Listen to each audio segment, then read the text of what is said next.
relationship that we have has boundaries. Every one of them. And if you want to know what makes a relationship a healthy relationship, it's healthy boundaries. But they all have boundaries. Now, you may say, well, I've got some relationships with absolutely no boundaries. And it may feel that way, but I don't want you to think about it that way, okay? Here's what I want you to think about. I want you to think about the fact that every relationship has boundaries, and boundaries are just permissions. Now, maybe you have granted all permissions. Maybe you're that person that you download an app on your phone and it's like, yeah, I'll just do whatever. I don't want to press any more buttons. I don't want to read any more. Grant all permissions. Maybe you're like Britt and you just grant all permissions. Don't do that, please. Maybe you're like that. Maybe in your relationships, you just give people permission to do whatever they want to. And you say, well, that's not a boundary. I'm just Southern and we don't do conflict and they should know better. So there's not really any boundaries. We just respect each other. Here's the thing. When we say, I don't have boundaries in my relationships, there's no boundaries, what we're trying to do is let somebody else take responsibility for the problems in our relationship. Like if they loved me more, if they cared about me more, then they would respect these boundaries that are unstated, but they don't do that. We don't need boundaries, they just cross the line. It's blaming them, and maybe it is their fault. But it is your responsibility to establish boundaries in your relationships. And if they cross boundaries that are just all in your head, that nobody else knows about, it's your fault, not theirs, until you tell them where you want them to go and what you want them to do. Every relationship has boundaries. Whether that's all permissions granted, do whatever you want to, say whatever you want to, or if you put limits on those, or if you're like, no, you can't do anything, there's boundaries up in that. And it makes sense that we would start off with this idea of just all permissions granted. It makes sense that we would start that way, because that's the way our first relationships are, right? When you're changing a kid's diaper, there are no boundaries.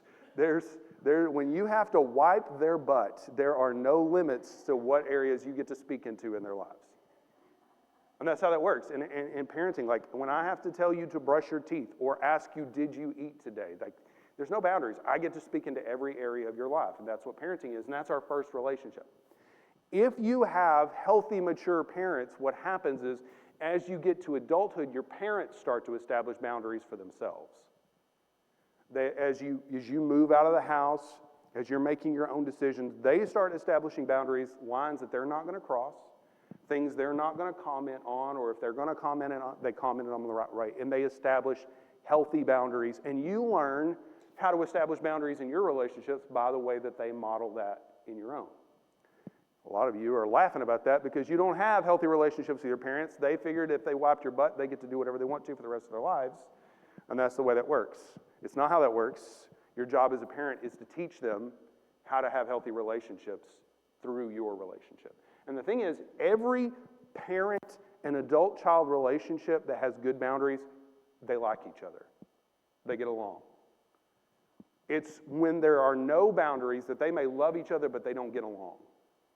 Because the parent is constantly crossing the line, and the adult child is constantly upset about it and doesn't know how to deal with it because it's still mom and dad, what do you do about it? And either there's a blow up in the fight and they don't talk to each other anymore, or the child just keeps getting walked all over because the parent doesn't have healthy relationships. You see those kind of relationships too play out in work. Our society is incentivized all permissions granted to the boss, right? Because you have boundaries with the boss. You're supposed to work from certain times. You're supposed to get paid a certain amount to do a certain job. Those are the boundaries. But when boss calls, you know that boss is responsible for your raise, for your promotion, for your performance reports, and so you let the boss say or do whatever they want to, and you just go with it because you want the raise, you don't want to lose your job, you want the good performance review. That's why you're answering the phone at 9 o'clock. That's why you're responding to emails on the weekends. It's not that there are no boundaries, it's that you're so afraid of the consequences of boundaries that you don't set any up. You let them cross, you give them permission to do everything. And if we had healthy boundaries in our relationships would be a lot better. If you're a boss and you want your employees to stay with you and to be happy where they're working, have healthy boundaries. Respect those boundaries. You want your adult kids to get along with you and to actually want to be around you. Establish healthy boundaries and respect those boundaries. I want to throw out a caveat there Now, you're like, yeah, mom and dad, you should leave me alone. But if you're 25 and leaving at home and they're paying the mortgage and they're paying for your food and you just use your money to go out to eat and go on dates and buy video games, like, look, you've got some other things to deal with, okay? You need to establish some boundaries by taking care of yourself. But if everything is going the way it's supposed to, parents model what it looks like to have a healthy relationships by establishing boundaries. Children learn what that looks like, and they have those healthy relationships throughout their life. I have really resisted preaching this sermon today because it feels very life coachy, and I don't want to do that. Like, I have zero interest in doing that. I don't have any made-up certifications from websites online that have nothing to do with credibility. I don't have any of that. But here's what's happened in the last few weeks. In the last few weeks, I've had multiple conversations with people, and I would love to tell you about them, but confidentiality and all that, I can't tell you about them. But in these conversations, it's a family member, or it's a friend, or it's a coworker that is constantly crossing boundaries, and they want to know what to do about it. How do I handle it? And then we get to this part of the story of Jacob, and when we get to this part of the story of Jacob, we got some clear established boundaries, and God is participating in establishing those boundaries. So as much as I don't want to be your life coach today, I want to just teach the Bible. I am going to teach the Bible, and it's going to lead me to do a little bit of relationship counseling as we do it. So here's where we are in Genesis chapter 31. We're going through the life of Jacob. And in the life of Jacob, we have seen just example after example after example of bad relationships and unhealthy boundaries. That's what it's been from the beginning to the end. And in Jacob's relationship with Laban, which is his father-in-law, lasts about 20 years, we see them establish three boundaries that really follow most of the boundaries that we have in our life. The first boundary is their first agreement. It's back at the beginning of the story, and their boundary looks a lot like a lot of our family boundaries. It's very loose, and it's pretty vague. So that the agreement is that Jacob will work for Laban for 7 years, and at the end of that, he will get Rachel as his wife. That's the boundary.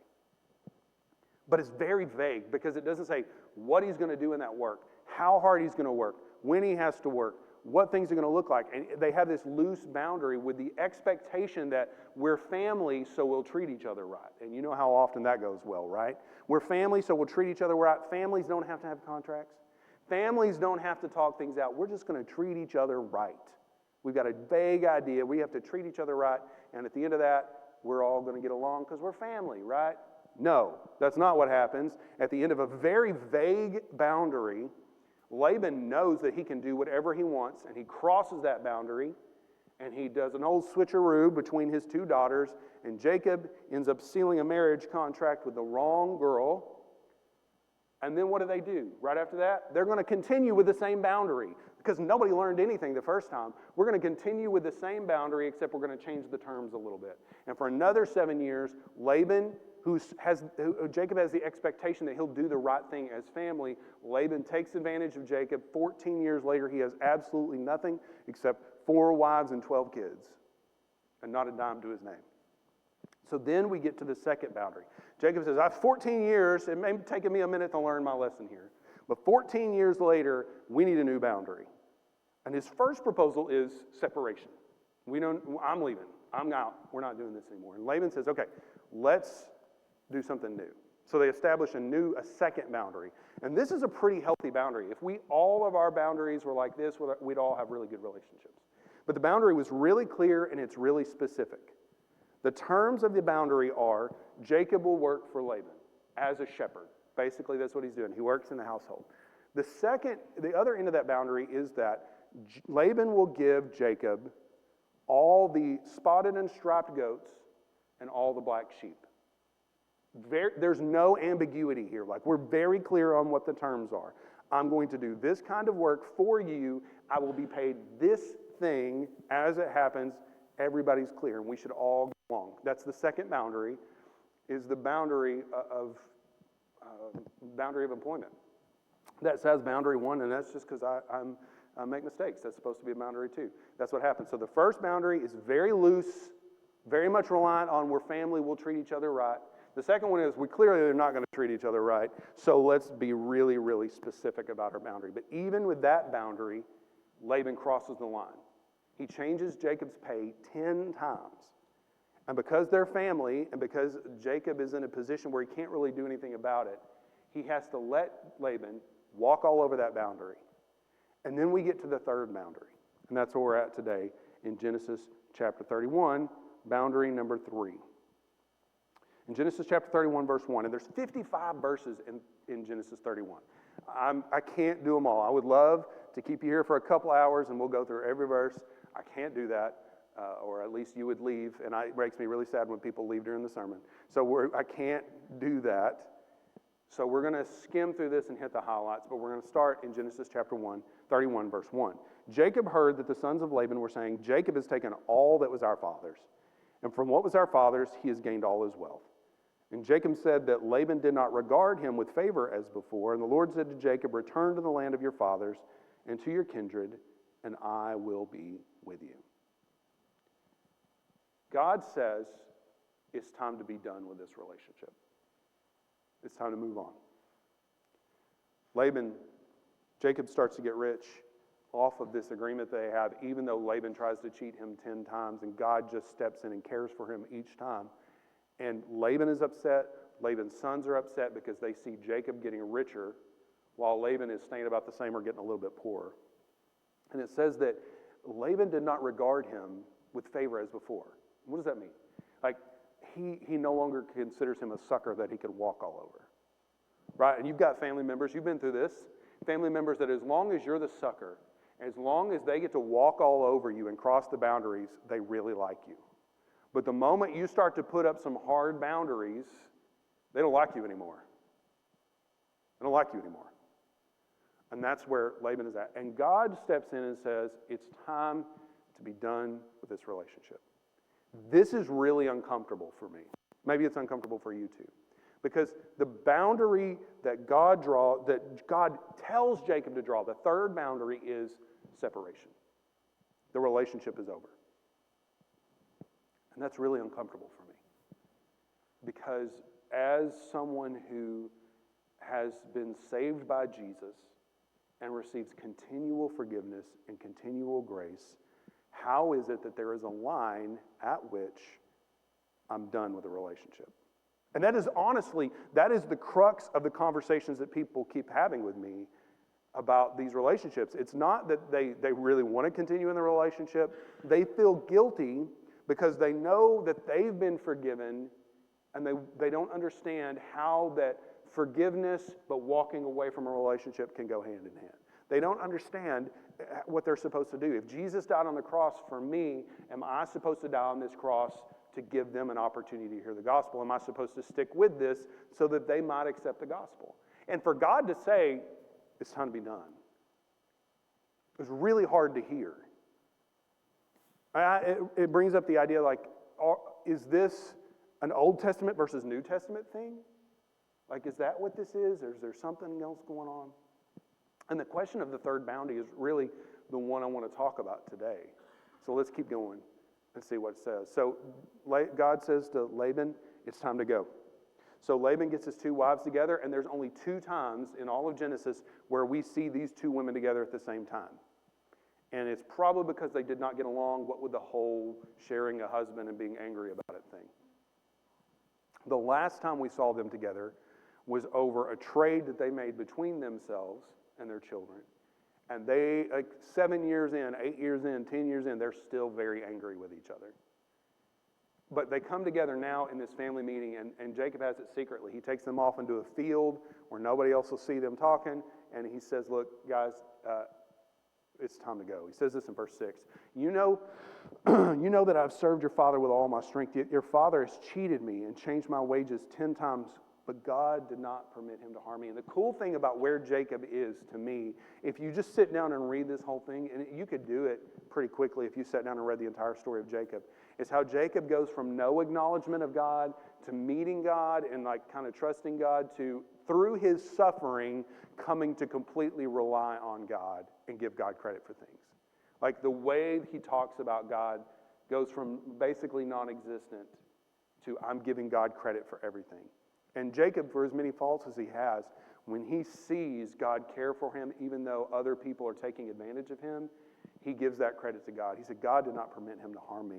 And he says, he doesn't just imagine this, he's not just assuming this, but God told him this is what was going on. In verse 11, we skip down a couple of verses. The angel of the Lord said to me in a dream, Jacob, I said, here I am. And he said, lift up your eyes and see. All the goats that mate with the flock are striped, spotted, and mottled, for I have seen all that Laban is doing to you. I am the God of Bethel, where you anointed a pillar and made a vow to me. Now arise, go out from this land, and return to the land of your kindred. He said, God told me that he was taking care of me, and he told me it's time to be done. And he brings his wives in, probably because he's not really sure how they're going to respond to this. He doesn't know what they're going to do and what they're going to say, what their response is going to be to leaving their homeland, to leaving their dad, to leaving their family.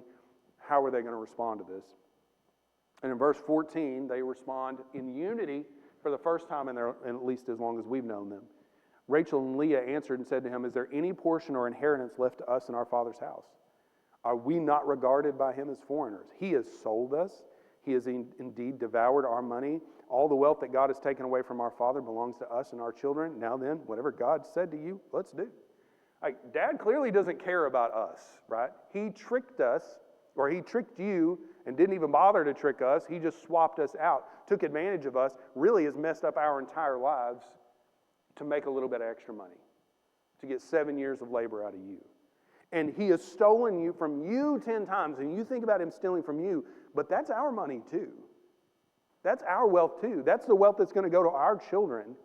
And he cares so little about us and our children that he's not just stealing from you, he's stealing from us. He doesn't care about us. But God has shown us favor. God has taken care of it. And if God says it's time to go, we're ready to walk. We're ready to be done with this relationship. We will leave and be done. And Jacob, pretty surprised by this, but happy by this. I'm happy about this. And he says, all right, we got to nail it down. And he trusts God to take care of him. He trusts God to do what needs to be done, but he's still trying to figure things out himself too. You know that line where you trust God to work things out, but you've also got your own stuff going? Like you've got your own scheme going about how this is going to work out. You don't just let it ride. You get involved. He said, okay, here's what we're going to do. We're going to wait. We're not just going to tell Laban we're leaving. Because Jacob's MO is to run, right? He tricked his brother with the soup, or he didn't trick his brother. He took advantage of his brother with the soup, and then he ran. He lied to his dad, stole the blessing, and then he ran. And now that it's time to leave Laban, he's not going to say, hey, Laban, appreciate the years of work. I don't really, actually, but I'm glad I've got all these wives and kids now. I'm leaving. I'm out. We're done. Thanks. I don't expect the gold watch, but I just want to let you know, 2 weeks, I'm out. Instead, he waits on Laban to take his half of the flocks that he takes care of with his servants to go away to do some business. And when they're about 3 days away, Laban has the women pack everything up and they run, because that's what Jacob does. They run. Laban finds out about it, and we figure out why he did that. Because when Laban finds out that Jacob has run, he gathers all of his soldiers, all of his men, all of his servants up and says, we're going to get them and bring them back. Jacob, as much as he trusted God and still, he trusted God, but he still knew who Laban was. He says, if I tell Laban that I'm leaving, Laban is going to say, you are welcome to go. I will keep my daughters and my grandchildren and all of their wealth in safekeeping while you go. And he's either going to keep everything that belongs to Jacob, or he's going to use them as leverage to make Jacob sign another agreement to try to take it all back. And so Jacob's fears seem a little crazy until he gets down the road and Laban finds out about it and does exactly that. He gets all of his people together and he says, we're going to get them back. And while Laban is traveling down, he sleeps one night and he gets to meet God too. In verse 24, God came to Laban the Aramean in a dream by night and said to him, be careful not to say anything to Jacob, either good or bad. I don't even want you talking to him. I do not want you talking to him. I want you to leave him alone. There needs to be some separation here. Do not go and threaten him. In fact, don't even talk to him. Leave him alone. Laban obviously doesn't obey God in not talking to him, but he gets the point. It strikes a chord with Laban, and because instead of attacking, by the time he catches up with Jacob and all of his people and all of his wealth, instead of attacking, he has a conversation. And this conversation is infuriating. It's just absolutely infuriating. Verse 26, Laban said to Jacob, "What have you done? Why have you tricked me and driven away my daughters like captives of the sword? Why did you flee secretly and trick me and did not tell me so that I might have sent away with mirth and songs and tambourine and lyre? Why did you not permit me to kiss my sons and daughters farewell? You have done foolishly. If you told me, I'm such a good guy, you worked for me for 20 years, you know how great I am, you know how generous I am, you know all the things that I've done for you, I would have a party for you. I definitely would not have manipulated the situation to keep everybody. I would have thrown a party and told everybody goodbye. We could have cried together and listened to music together. You've been a fool, Jacob. I've treated you so well, but you've been a fool. It is in my power to do you harm." Nothing like a good threat from your father-in-law to show you how much he loves you. It's in my power to do you harm. "But the God of your father spoke to me last night, saying, 'Be careful not to say anything to Jacob, either good or bad. And now, because you have longed greatly for your father's house, why did you steal my gods?'" He still can't even see the real reason Jacob's leaving. It's like, I know you just want to go home. I know the reason you're leaving is to go home. No, bro, the reason he's leaving is because you're a jerk. That's why he's leaving. He says, "I know you want to go home, but I'm such a good guy. I would have taken care of you. You didn't have to run off in the middle of the night. And I could steal it all from you. But I'm a faithful guy, and God told me not to."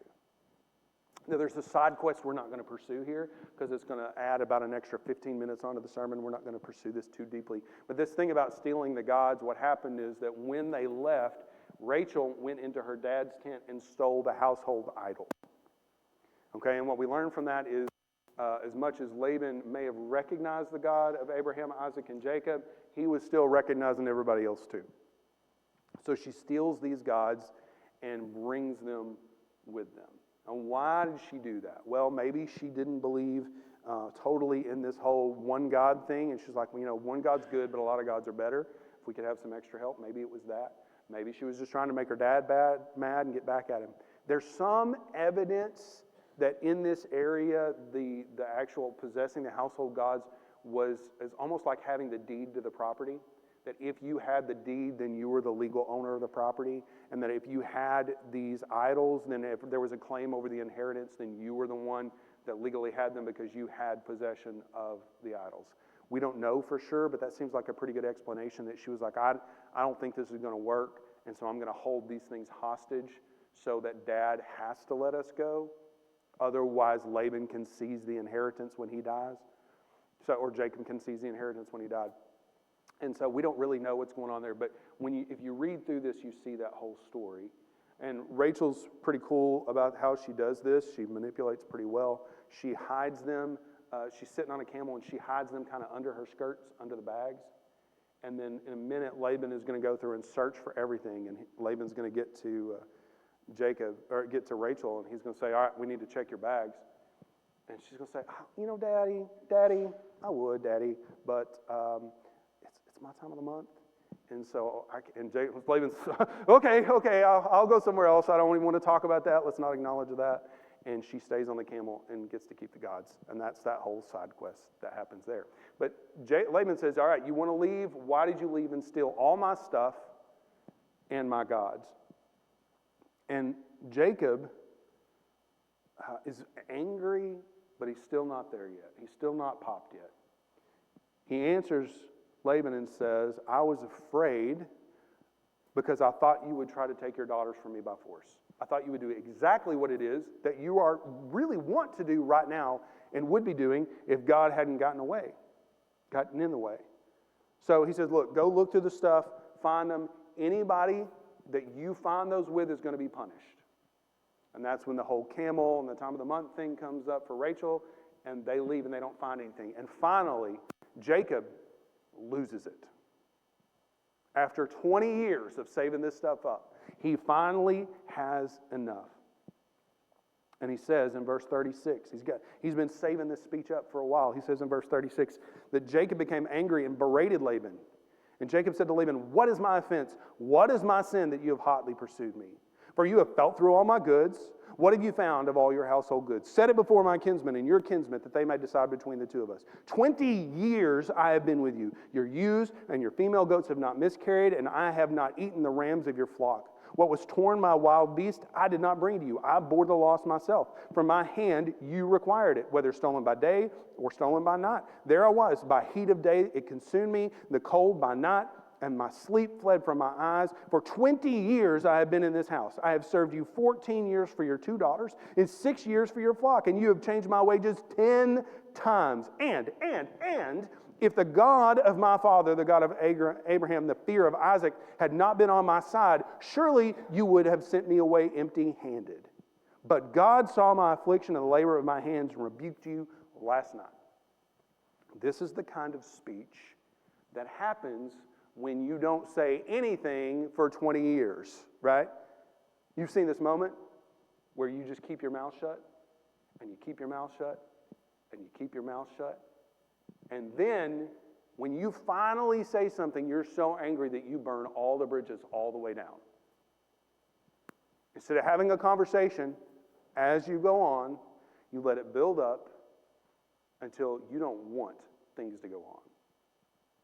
And you set everything on fire. Jacob lets him have it.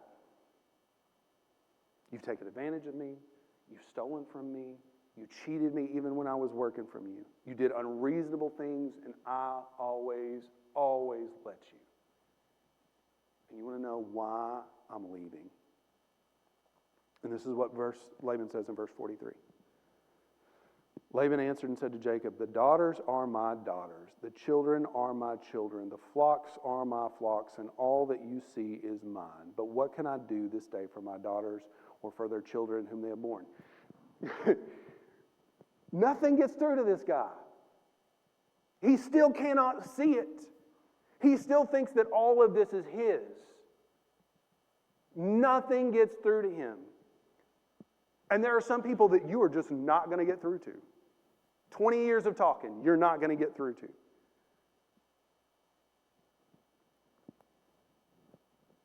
I had an argument with my insurance agent not too long ago because the rates just kept going up and there was no explanation and nothing going on. And I called them. I was like, "Hey, I just want to know what's going on. Can we renegotiate rates? Can we do something different?"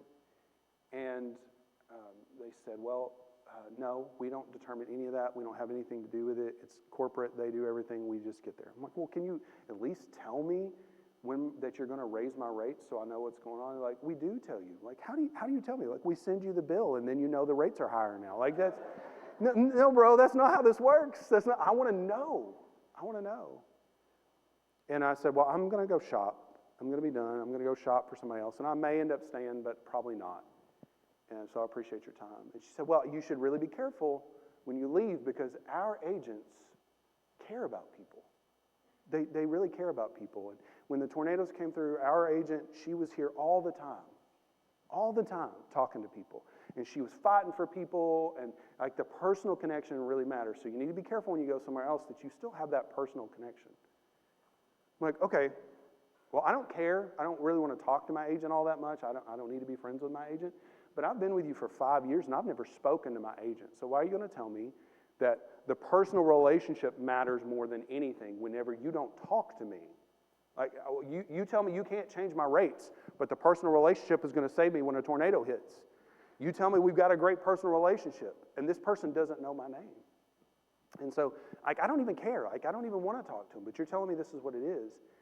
And at the end, we get done, and like, my whole point is the rates are too high and you're not telling me what's going on. But we get to the end of the conversation, and the lady says, "Well, I'm sorry that your agent hasn't spoken to you before now. I see that's a big deal to you." I'm like, "No, I don't care. I don't care about the agent speaking to me. I care about the prices." And we get off that conversation, and that lady has no idea what I said.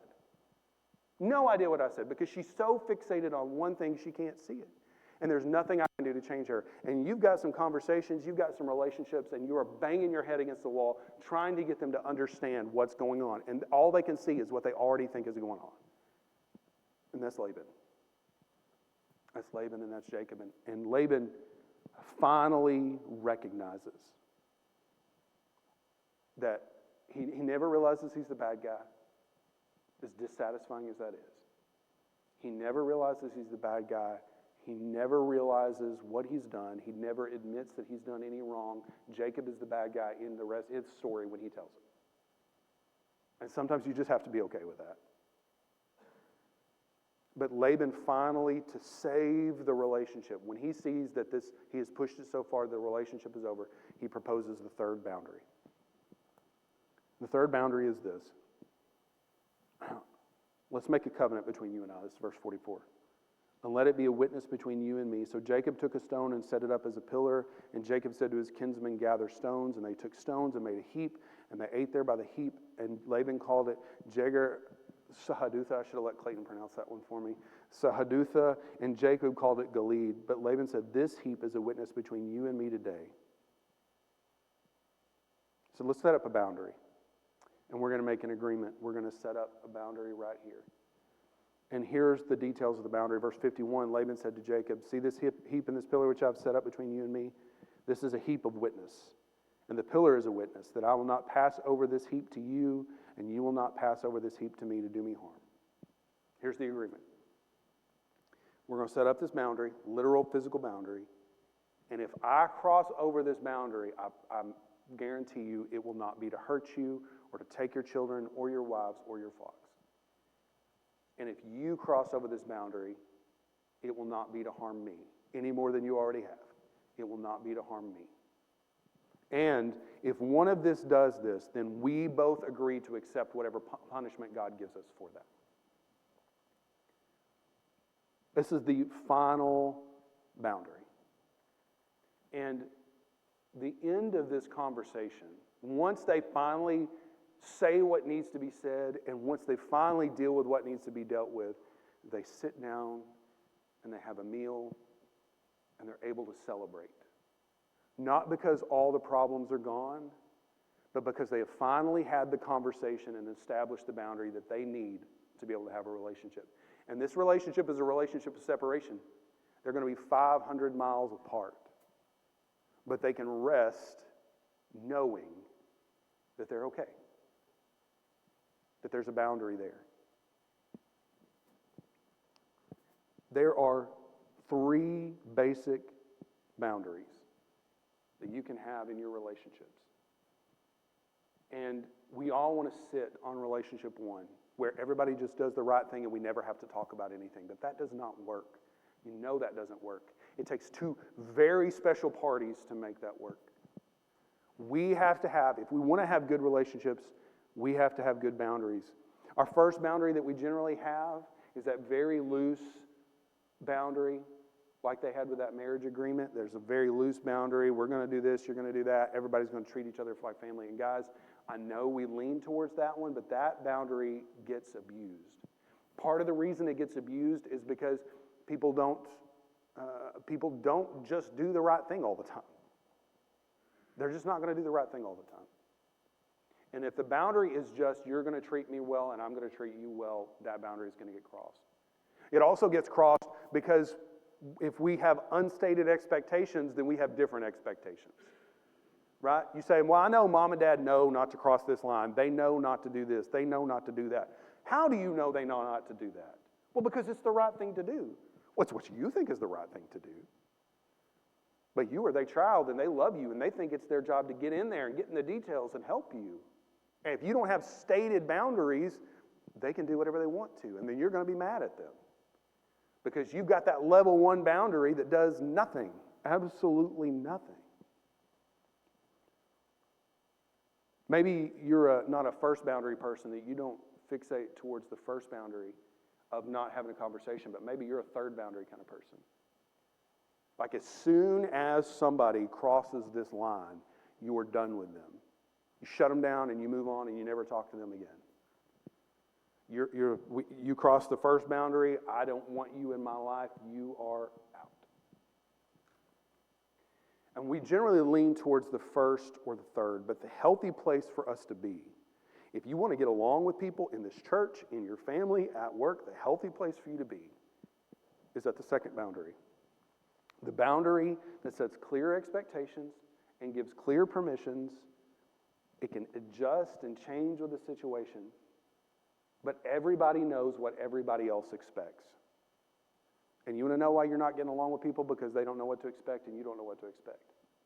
You don't know where the line is and they don't know where the line is. What would happen if you and your family sat down and had the uncomfortable conversation of establishing boundaries?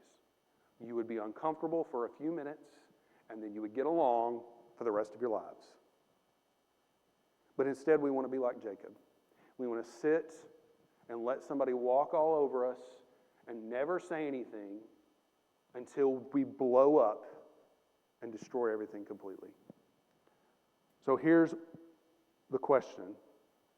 Which boundary are you on? Now, we talked about this third boundary, that when somebody keeps crossing that boundary and we have to move on to this third boundary, what is the justification for the third boundary as a follower of Jesus, as somebody that's supposed to forgive? Well, there are 3 different times that Jesus says to be done with a relationship. 3 different times, and it's in different ways. First one's in Matthew chapter 18. In Matthew chapter 18, Jesus lays out the steps. When somebody in a church just refuses to get along, refuses to deal with sin, you try and you try and you try and you try and try, and you have conversation after conversation after conversation to try to fix the relationship. But there comes a point when they completely reject what you're trying to say to them that you say, okay, we're going separate directions. We're done. If you ever want to come back and apologize and fix this, we're available. But until that time comes, we need separation. There's another time, I think it's Matthew chapter 7, where it's Matthew chapter 10. Jesus sends the disciples out, and he sends them to a place, and he says, I want you to go into this town, and I want you to preach the gospel. And the idea that we would have is that you just preach and you preach and you preach and you preach and you preach and you preach and you preach until you die, so that you never give up on an opportunity. But what he says is you go into a place and you preach the gospel, and if they accept what you're saying, if some of them accept what you're saying, then you stay. But if they don't want any part of what you're selling, shake the dust off your feet and move on. That's really hard for me because I want to stay in the relationship to give them chances until they die. But Jesus says that's not how it works. If they reject you, you move on. Now, that's not really about relationship, but that's about this idea that we're supposed to stay in the relationship so that they might accept the gospel. Present the gospel clearly, give them lots of opportunities, but Jesus says when you're done, shake your feet off and move on. The last time that Jesus says something like this is in Matthew chapter 7. And there Jesus talks about the whole judge not and be judged and all that. And the point of that is that we should help each other with sin, but we do that with the perspective that we're sinners and we come to it with compassion. That's what that whole thing is. But at the end of that, he says this: don't cast your pearls before swine and don't give the dogs what is holy. What does that mean? He means your job is to stay in relationship with people to help them in the gospel. But if they refuse to participate, if they refuse to listen, if they don't want what you're selling, move on. Guys, we want to stay in relationship with people. And I'm not talking about marriage. That's a whole other conversation. I'm talking about friendships. I'm talking about family relationships. I'm talking about work relationships. We want to stay in with relationship with people and feel like we have to be walked all over. We have to let people take advantage of us. We have to never establish boundaries because that might chase them away and they might not hear the gospel. That is not the teaching of Jesus and that is not the teaching of God. Share the gospel. Do your best. Establish boundaries. And if they don't want what you're selling, move on. God tells Jacob, we've tried for 20 years. And it doesn't matter what happens. It doesn't matter what boundaries we've established. It's time to move on and be done with this relationship. Again, not talking about marriage. That's a different sermon. If you want to watch that one, I'll tell you where it is. You can find it on the website. But in these relationships, there comes a point where it's time to move on. That does not mean that you don't forgive them and move on. It doesn't mean that you don't extend grace to them and wish the best for them. It doesn't mean that you get to make comments regarding your bladder and them being on fire and that kind of thing. That's not what that is. This is obeying Jesus and treating people the way that Jesus said to treat them, but recognizing when God says it's time to be done and move on.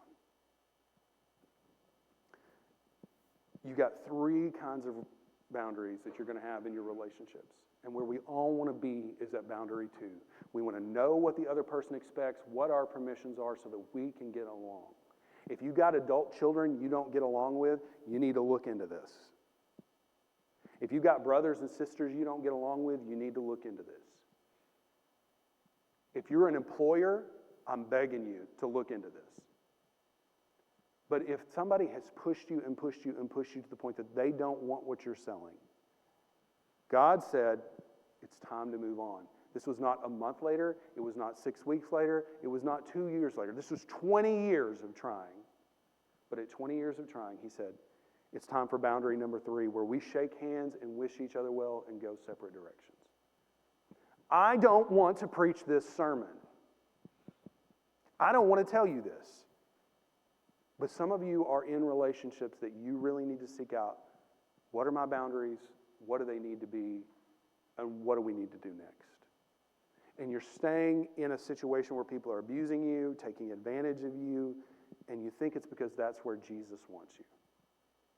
But maybe it is. But the idea of forgiveness does not guarantee that you stay and be taken advantage of for the rest of your life. You need to have some conversations.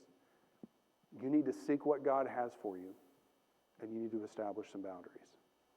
The thing is, God does not establish that boundary with us. He has said that everyone is a sinner. Every one of us has earned death. But regardless of our ability to make it right, he stepped into our circumstance and offered us grace and forgiveness. And he said that anyone that trusts in him to forgive them will be rescued from that. Will spend eternity with him. And he calls us to offer forgiveness, and he calls us to offer grace. But he doesn't call us to stay in a relationship where people take advantage of us without ever doing anything about it, because they might come to believe if we let them take advantage of us long enough. That's not what he calls you to. So if you want to stay there, do it. But don't use him as an excuse. And if you value this relationship, then do the work to make it last. Would you stand with me? Our Heavenly Father, we come before you, Lord, and I don't know, Lord. I look at this and there are parts of this that I'm really uncomfortable with. There are parts of this that doesn't feel like what I'm supposed to do, but when I look to what your word actually says rather than what I feel, what I see is that you don't call us to stay in relationships like this that are people taking advantage of us. You call us to set boundaries. You call us to draw lines. You call us to do what we can to forgive and extend grace. But when somebody doesn't want that, Lord, you call us and allow us to move on. And I wish that I could say a timeline, Lord. I wish I could say this is when you do this and this is when you don't do that. And I can't. But what I see in the life of Jacob is that when it came time to walk away from this relationship with his father-in-law, to step away from this employment, to step away from this family member that just did not want a relationship, what I see is that when it was time, you told him it was time. And I ask that you would do the same for us. Lord, I ask that we would value the people in our lives enough to establish boundaries with them. That we would value relationships enough to set some hard lines that we all respect. I ask that when people cross those lines, we would give forgiveness and grace, and that we would look to you as the example, but that we would also look to the fact that you don't force people to be in a relationship with you. You don't force people to come to you, but you give them the option, and when they don't want what you're offering, you let them walk away. And I ask for love with discernment and wisdom to know what it is that you want us to do and how it is that you want us to do this. And that we would not use this as an excuse to be done with people that are difficult, but that we would do the hard work of being in a relationship with someone. And that we would display you through what we do. It's in Jesus' name I pray, Lord.